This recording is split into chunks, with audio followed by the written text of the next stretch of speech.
Hello, I'm ArchieLuxury, the greatest YouTube presenter and celebrity entertainer of all time. Today I want to talk about IWC's attempt to update the GENTA designed Ingenieur from 1976. Updating a classic can be a very hard thing. Bringing it into the modern age can be a case of what to do and what not to do. IWC tackled this with full gusto in 2005 when they released the IWC Ingenieur 3227-01. This watch updated the classic 1976 GENTA designed Ingenieur. What they did was a very clever thing. They updated the watch to a modern size, 42.5mm diameter.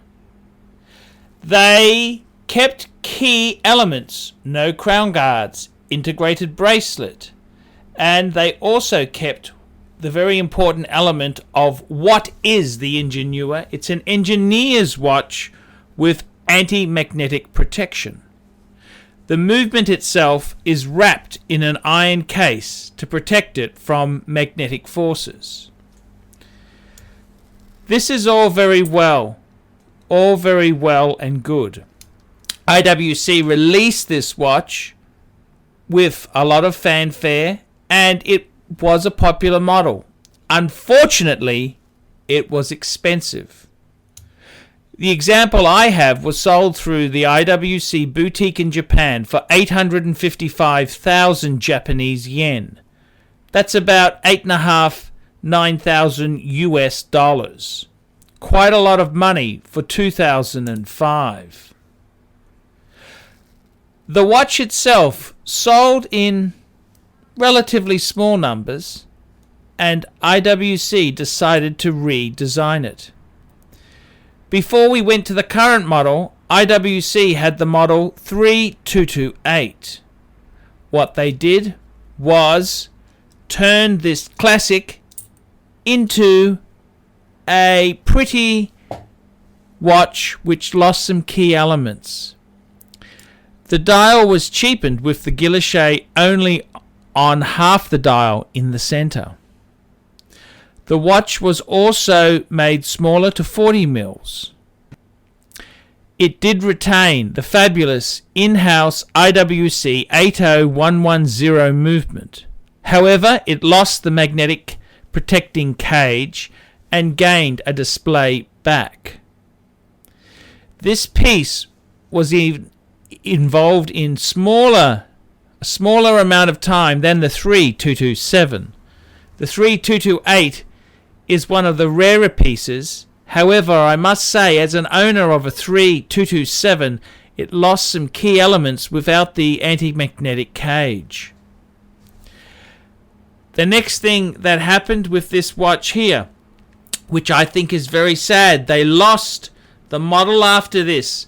They lost the guilloche dial. IWC released reference 3239, a 40mm version, but it lost the beautifulness of the 3228. This is one of the saddest things that can happen in the commercial world. They decided to cheapen a classic. The 3227-01 was an expensive watch. It featured IWC's 80110 in-house movement. Yes, the movement was based on a base plate from a Valjoux 7750, but no other part was interchangeable. It also featured IWC's ingenious winding system, the pendulum winding system. So, what did IWC do which was so wrong? Well, they cheapened the watch. And it's with much sadness I report on this. Not only did it become a 40mm piece, which I could live with. 40mm is acceptable. 40mm, you know, I prefer the 42.5. I don't think that's a huge size, but okay, they've shrunken the size down a bit. But they lost the guilloche dial. the beautiful Guilloche dial. They lost that. It gained crown guards. And one of the saddest things of all was they lost that in-house 80110 movement. That's right, they lost it. And it's with much sadness that IWC decided to move to a non-in-house movement. They chose the ETA 2892 movement, which, although it's quite a respected movement, it is in fact not an in-house classic like the 80110 movement. The price also dropped. It dropped from $8,500 US to $6,600. And I would have to say that degree of cheapness has completely destroyed it. The 3227 is the greatest Ingenieur that has ever been released. In fact, you would call it the purest IWC Ingenieur. And I've got to be honest with you, it's with great sadness that IWC took the brand down market by a number of cheapening factors. The lack of Guilloche dial, the addition of crown guards for the sporty minority, the use of an ETA 2882 movement instead of the 80110 in-house delight.